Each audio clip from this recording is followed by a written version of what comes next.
মানে এই ট্ৰেক্টৰে মাটি কাটে ওচৰত এই ট্ৰেক্টৰে মাটি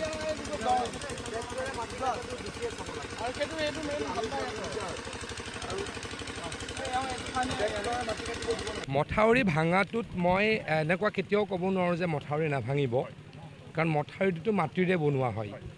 কিন্তু যিমান পাৰোঁ চেষ্টা কৰোঁ যে মথাউৰিটো নাভাঙক। আগতে অসমত বছৰত 40টা মথাউৰি ভাঙে, আজিকালি আমি 15টাৰ তলত ৰাখিবলৈ যত্ন কৰোঁ। এতিয়ালৈকে ব্ৰহ্মপুত্ৰ ভেলীত এইটোৱে মথাউৰি ভাঙিছে, বৰাক ভেলীত 6টা মথাউৰি ভাঙিছে। কিন্তু এটা কথা অন্ততঃ ক'ব পাৰোঁ, বৰাক ভেলীৰ মথাউৰি যিকেইটা ভাঙিছিল গোটেইকেইটা আমি ব্ৰিজ ফিল আপ অলৰেডি কৰিলোঁ। আৰু ইয়াত আহিতো আৰু মই সুখী হৈছোঁ, মই ডিপাৰ্টমেণ্টৰ ইঞ্জিনিয়াৰ আৰু কৰ্মচাৰীসকলক ধন্যবাদ দিম। এইটো পৰহিৰ আগদিনা ভাঙিছে, কাইলৈলৈকে ব্ৰিজ ফিল আপে হৈ যাব। ইমান ফাষ্টেষ্ট ব্ৰিজ ফিল আপ হয়তো কেতিয়াও হোৱা নাছিলে। মই কৃতিত্ব মোৰ নহয়, কৃতিত্ব ইঞ্জিনিয়াৰসকলৰ, ডিপাৰ্টমেণ্টৰ আৰু কৰ্মচাৰীসকলৰ। ৰাইজৰ অসুবিধা বহুত বেছি হয়, ব্ৰিজটো যেতিয়া হৈ যায়, বানপানীটো হ'লেই, কিন্তু ব্ৰিজটো যদি ফিল আপ নহয় সেইফালে আৰু মানুহ অহা যোৱা কৰিব নোৱাৰে।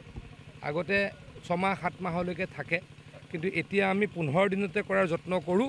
কিন্তু এই শাকতোলা মথাউৰিটো 3 দিনত হৈছে। যোৱাবাৰ আমি অপজিট ছাইডটোতো কৰিছোঁ আৰএছ, নহয় প্ৰত্যেকটোতো কৰিব নোৱাৰি নহয়। এনেকুৱাও নহয় যে অসমত এতিয়া 6000 কিলোমিটাৰ মথাউৰি আছে। 6000 কিলোমিটাৰ প্ৰত্যেকটো মথাউৰি একেদিনাই আৰএছ কৰা সম্ভৱ নহয়। পৰ্যায়ক্ৰমে কৰি আছোঁ আৰু কৰিম, ৰাইজক প্ৰতিশ্ৰুতি দিছোঁ। প্ৰশাসনৰ নিৰ্দেশ সেইটোৱে, যদি ক'ৰবাত পানী হৈছে ৰিলিফ যাতে লগত পায়। মই এবাৰ গাড়ীৰ পৰা নামিয়ে DC মহোদয়ক আহ্বান জনাইছোঁ, ৰিলিফ যাতে সকলোৱে পায়, তাত যাতে কপন্য নহয়, কাৰণ ৰিলিফৰ টকা এভেইলেবল আছে আৰু আগতকৈ ৰিলিফ কমো দিব লাগে অসমত। গতিকে ডেফিনেটলি আমি যিখিনি কৰিব লাগে নিশ্চয়কৈ কৰিম।